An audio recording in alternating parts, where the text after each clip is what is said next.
World War III. Of World War III. Did World War III just start? It's June 18th, 2025. The world has woken up to another terrifying headline. Israel and Iran exchange heavy strikes. Iran's missiles have penetrated deep into Israeli territory, and Israel has launched massive preemptive airstrikes on Iran's nuclear and military infrastructure. This isn't a Cold War or a proxy battle. It's a direct confrontation. Today, we ask the question, are we on the brink of World War III? We'll explore how today's world echoes fatal mistakes of the past, and what might come next. Lessons from World War I and World War II. History's greatest conflicts began with sparks we ignored. In 1914, the assassination of Archduke Franz Ferdinand ignited a war fueled by nationalism and alliances, resulting in over 40 million deaths. In 1939, Hitler marched into Poland. Diplomatic failures and economic despair led to another global catastrophe. 85 million dead, nuclear bombs, and a broken world. We promised never again, but that lesson may be fading. Geopolitical flashpoints of 2025, or how World War III could start. Today, the world teeters again on multiple crises. 1. China threatening Taiwan, which if leads China's declaration of a forceful reunification. US Navy defends Taiwan under the Taiwan Relations Act. Beijing strikes American naval assets in the Pacific. WW3 begins in the Indo-Pacific. 2. Russia versus NATO. Russia pushes further into Ukraine or attacks the Baltics.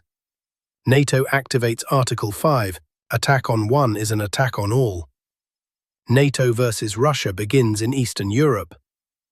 3. Iran-Israel conflict. Iran attacks Israel via Hezbollah or proxies. Israel responds with full-scale retaliation. Gulf states are pulled in, US intervenes. Oil routes disrupted, global panic. 4. North Korea launches missile. Test missile lands near Japan or South Korea. US retaliates. China backs North Korea diplomatically or militarily. And in current events, on June 13, 2025, Israel began Operation Rising Lion, targeting over 100 Iranian sites, including nuclear facilities like Natanz, missile silos and IRGC command centers, killing top military officials and nuclear scientists. The strike shattered Iran's military infrastructure and killed hundreds, including civilians. Tehran was battered, its state TV studio bombed live on air, prompting mass evacuations.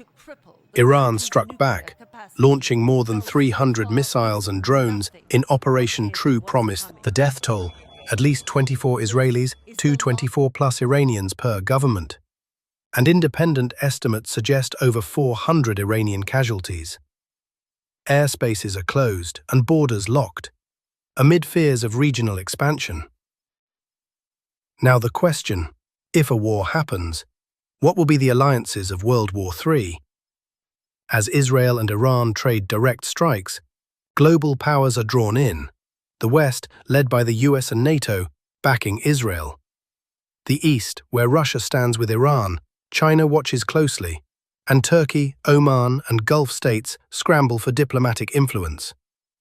Iran is even asking Gulf states to pressure the US into brokering a ceasefire, offering flexibility on nuclear talks in return. Israel's PM hints that regime change in Iran might be the outcome. So far, the US is enforcing Israel's defense by intercepting missiles, but explicitly avoiding direct ground involvement. However, the regional stage is set. If this turns into a theater war across Syria, Lebanon, or Arabian seas, it could pull in the US, Russia, China, and others. This is no longer a distant crisis, it's a global one. Now, modern warfare might look a little different from the previous wars. World War III won't look like the Blitz or World War II dogfights. It will be fought largely in three realms: digital, drone, and nuclear. Autonomous AI drones already seen in Ukraine hunt targets independently. Hypersonic missiles, traveling time-bending speeds. Cyber warfare, invisible attacks on power grids, hospitals, banks. Space warfare, destroy satellite networks. And nuclear weapons, not just the thermonuclear megaton bombs, but tactical nukes that obliterate cities in minutes. This will have unimaginable civilian impact, mass casualties and human suffering, direct deaths from bombings and invasions. Civilians in major cities, especially near military targets, would be the first to suffer.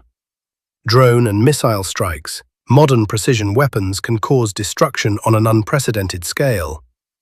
Nuclear or chemical attacks, even tactical nukes, smaller warheads, can destroy entire districts, killing hundreds of thousands and leaving long-term radiation injuries. Mass displacement and refugee crises. Tens to hundreds of millions of refugees. Cities would be bombed. People would flee in masses. Borders would close. Food, shelter, and clean water would be scarce. Refugee camps would become cities. Like during the Syrian crisis, camps would swell, but this time on every continent. Breakdown of asylum systems. No country would be prepared for the volume of people seeking shelter. Health and medical system will collapse. Just like during COVID-19, hospitals would overflow, this time with burn victims, amputees, radiation sickness, and trauma injuries. There will be shortage of doctors, nurses, and medicine. With millions in refugee camps, disease would spread fast. Cholera, typhoid, and even weaponized pathogens, which could lead to infectious disease outbreaks. Cyber attacks on civilian infrastructure. Power blackouts. Cyber warfare would target electric grids, causing mass outages, no heating, cooling, or clean water. Banking and financial collapse. Citizens may lose access to savings, pensions, or digital wallets. ATM networks would be disabled, economic chaos. Disrupted communication. The internet could be cut off or restricted. Misinformation would spread. People wouldn't know what's real. You won't see World 3 just on the battlefield. You'll feel it in your grocery store, in your wallet, and in your mind. And then there's the draft. Millions mobilized from digital wings to frontline trenches. Cities empty. Hospitals short-staffed. Refugee crises dwarfing those of World War II. Entire generations scarred, destroyed, or displaced. History doesn't repeat, but it rhymes. The question is, are we hearing that rhyme again in 2025?